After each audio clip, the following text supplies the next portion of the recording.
Assalamualaikum warahmatullahi wabarakatuh. Salam sejahtera untuk kita semua. Salam Om Swastiastu, Namo Buddhaya, salam kebajikan. Apa kabar hadirin semuanya? Semoga selalu dalam keadaan sehat walafiat meskipun dalam kondisi yang sedang tidak baik-baik saja. Pada kesempatan ini, izinkan kami, saya Putri Wulandari dan juga rekan saya Dea Aprilia, menyampaikan pidato singkat kami mengenai virus yang sedang menjadi trending topik di dunia, yaitu COVID-19. Untuk mengawali pidato ini, saya akan buka dengan pertanyaan, apakah penanganan COVID-19 di Indonesia sudah tepat? Dan kami menjawab dengan ya, Indonesia sudah tepat dalam penanganan COVID-19. Tentu kami dapat menjawab hal tersebut karena ada alasannya. Namun sebelum kita menyampaikan runtutan alasannya, mari kita bahas terlebih dahulu tentang virus COVID ini.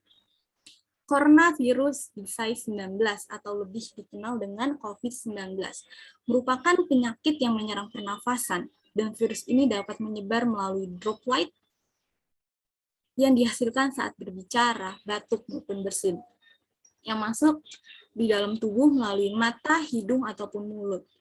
Dan terhitung pada tanggal 2 Maret 2020, terdeteksi kasus positif corona pertama di Indonesia.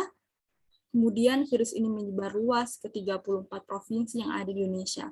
Penyebarannya pun sangat cepat, hingga penanganan cepat diupayakan pemerintah di berbagai bidang, baik itu kesehatan, pendidikan, ekonomi. Kebijakan pun terus dikeluarkan di masa tanggap darurat ini.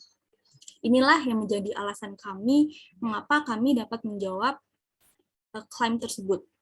Mari kita rutut satu persatu.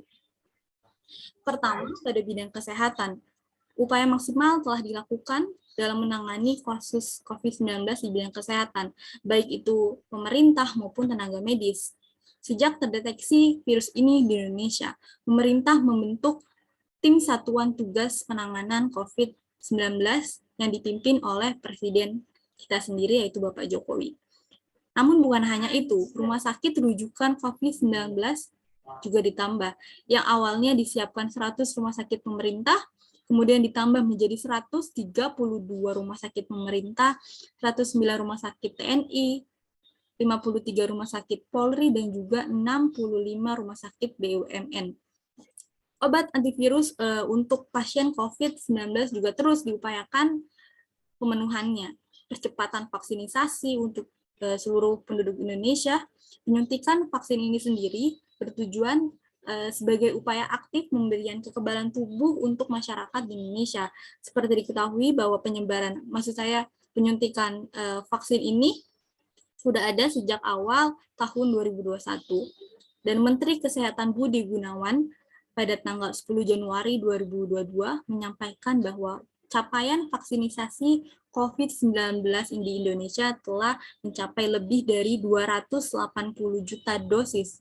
Dan capaian tersebut membawa Indonesia naik menjadi peringkat keempat di dunia dari sisi jumlah rakyat yang telah mendapat suntikan vaksin, melampaui Brazil.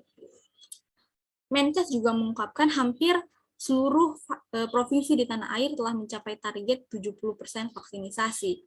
Adapun strategi 3T yang diberlakukan yaitu testing, tracing, dan juga treatment, juga sosialisasi 5M yang terus digaungkan, yaitu mencuci tangan, memakai masker, menjaga jarak, menjauhi kerumunan, juga mengurangi mobilitas.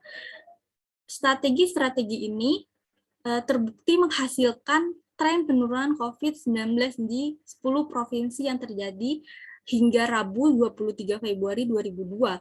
Adapun 6 provinsi yang kasusnya turun setelah sempat melewati jumlah kasus harian pada gelombang Delta, seperti DKI Jakarta, Bali, Banten, Maluku, Papua, dan juga NTB. Sementara ada 4 provinsi masuk fase pelandaian kasus per Rabu 23 Februari 2022.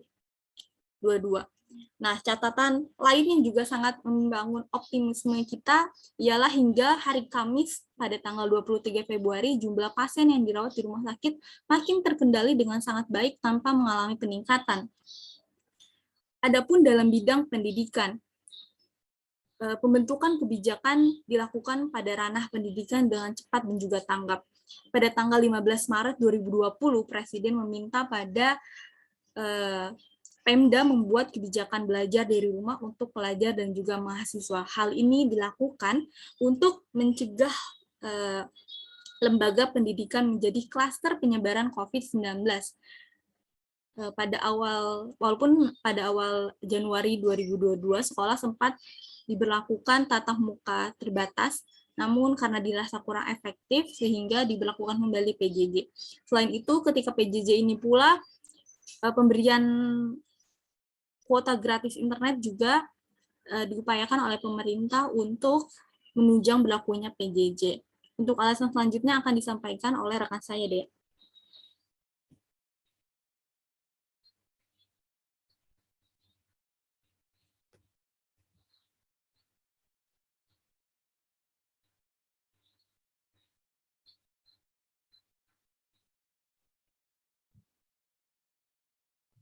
Baik, lalu yang berikutnya adalah pemerintah mengoptimalkan kebijakan PPKM di setiap daerah.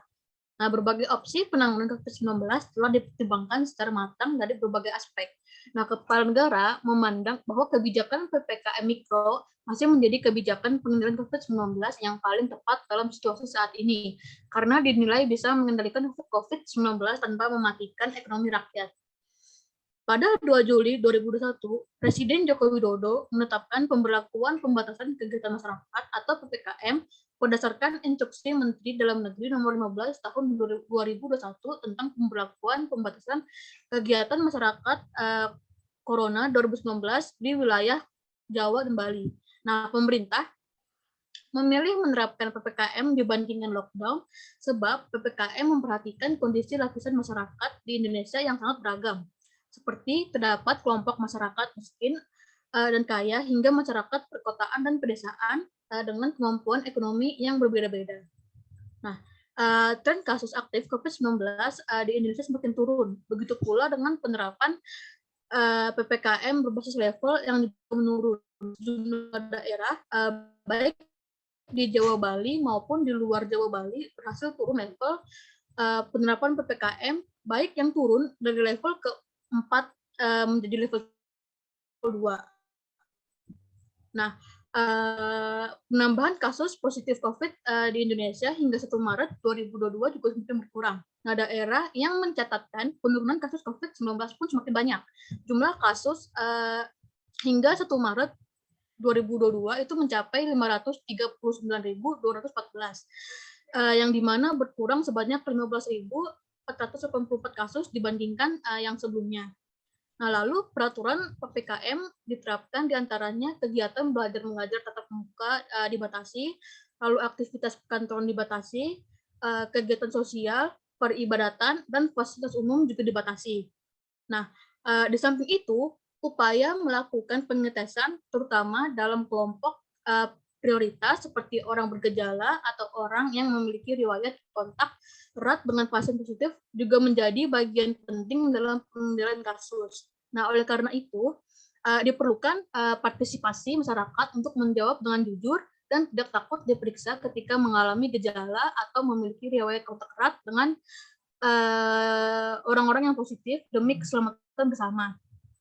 Nah, hal inilah yang menjadi faktor untuk mendukung upaya pemerintah keluar dari pandemi adalah peran aktif masyarakat dalam menerapkan 3M, memakai masker, menjaga jarak, dan mencuci tangan.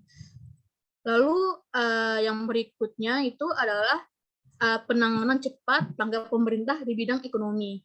Nah, pemerintah melalui Kementerian Sosial memberikan bantuan sosial atau bansos untuk masyarakat yang terdampak pandemi COVID-19 dengan anggaran sebanyak 78,25 triliun.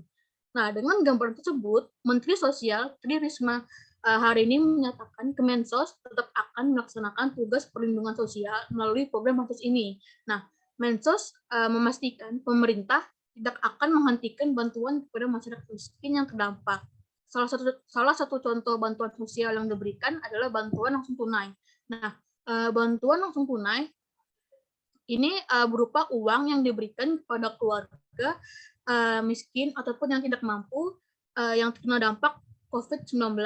Nah, bantuan langsung tunai ini senilai 600.000 per keluarga per bulan.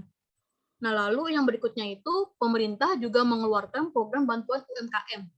Nah, bantuan langsung tunai yang UMKM ini itu merupakan bantuan yang ditujukan untuk membantu para pelaku UMKM. Nah, adapun bentuk tujuannya sendiri itu berupa modal usaha sebesar 1,2 juta per orang. Nah, bantuan ini juga lazim disebut sebagai bantuan produktif usaha mikro. Nah, bantuan ini tuh mulanya diberikan untuk para pelaku UMKM agar tetap bertahan di masa pandemi. Nah, bantuan tersebut kini juga masih berlangsung. Nah, ini juga pasti tentunya menjadi kabar baik bagi para pelaku UMKM yang ingin tetap bertahan di masa PPKM seperti sekarang. Nah,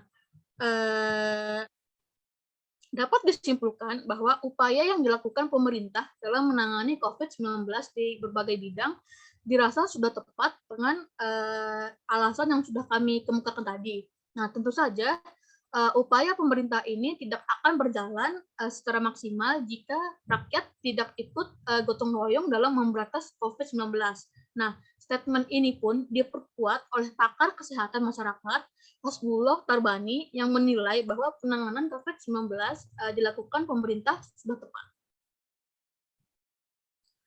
Oke, cukup sekian dari pidato kami. Kurang lebihnya mohon maaf. Wassalamualaikum warahmatullahi wabarakatuh.